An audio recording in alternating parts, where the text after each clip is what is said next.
Hello दोस्तों, आप सभी को बताना चाहता हूँ कि पावर स्टार और खेसारी लाल यादव ट्रेंडिंग स्टार, ये दोनों का विवाद थमने वाला नहीं है।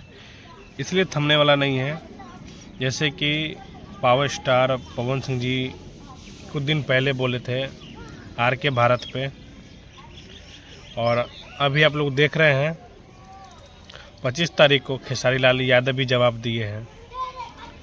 और फरवरी में पावर स्टार पवन सिंह जी का भी स्टेज शो होने वाला है। तो आपको क्या लग रहा है, पवन सिंह नहीं बोलेंगे?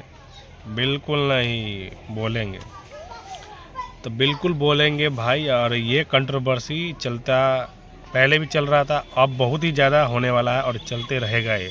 तो आप लोग इस पर क्या राय देते हैं आप लोग बताइए, क्योंकि यह कंट्रोवर्सी थमने का नाम नहीं लेगा अब, क्योंकि यह कंट्रोवर्सी बहुत ही ज़्यादा हाई और होने वाला है। ठीक है, तो आप लोग बताइए यह आप लोग को कैसा लग रहा है देखकर, ये कंट्रोवर्सी रुकने वाला है?